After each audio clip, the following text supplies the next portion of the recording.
Well, I think the thing what we hear on the campaign trail the most is about taxes. Everybody is concerned about their taxes going up, especially our seniors, which are on fixed income. So I would have to say overall, I don't think it's anything new or exciting. I think it's taxes. People are concerned about their taxes and how it affects their standard of living. So quite frankly, that is the issue I think that affects most residents or impacts them the most and is the one they're most concerned about.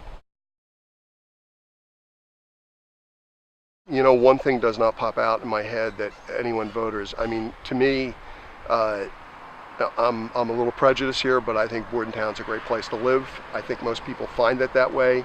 I was just at an event at the school where we were talking about legacy children, where Bordentown is a place you can come to and you go into the schools and the children there have, their parents went there, their grandparents went there.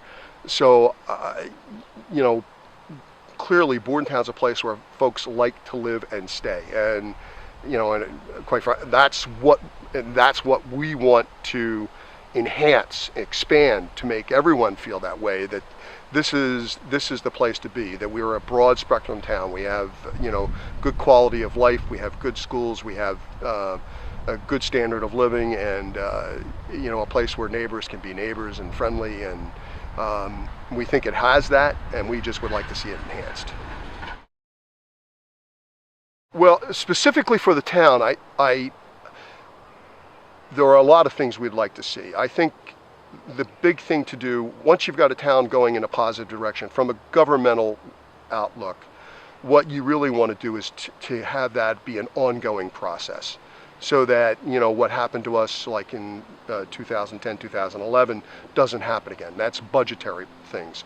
So coming up with a 5-year plan, you know, where we're constantly looking ahead to see what's coming down the line and how it's going to impact this, and starting to accommodate that in your current budgets and looking at it how it's going to affect your future budgets, is one of the things that we can do to help the residents. And for instance, this year we did a road improvement program.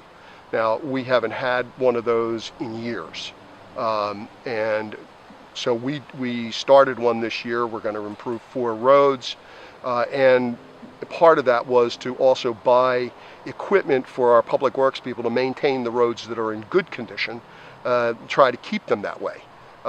So trying to think ahead, trying to keep your budgets on a more future perspective, so that even if there's changes in administration, there's continuity in terms of how the administration looks at things, because there'll be priorities set that you can, you know, somebody's not going to have to come in and come up with priorities. They'll be there. They'll be identified. Potential problems and pitfalls will be identified, so that we can keep the town moving forward like we've been doing for the last 2 years in a positive direction. Well, I'd like to think that they could look at our accomplishments over the last couple of years and see that we have moved the township forward in a positive direction. We've lowered the debt. We have got the bond rating of the town increased from a AA negative with a negative outlook to a AA with a stable outlook. Doesn't mean much to anyone, except that it means that if the town does borrow money, which every town does, then we can do it at a much better rate, so that saving the taxpayers money overall. We have worked very hard over the last 2 years, which is when we being the Democrats have been in control of the committee, to turn the reputation of the town from being somewhat business negative to being business positive, trying to attract new business to the town. We've changed the character of the EDAC, which is our Economic Development Advisory Committee, to more of a marketing arm for the township, and that we think that has been fairly successful. We've brought in business leaders to help do that, and I guess the results speak for themselves. The big thing is we have brought in Grainger. Grainger is a very large Fortune 500 retailer, over $8 billion in sales a year, that is building the largest privately owned distribution center in New Jersey, in Bordentown Township.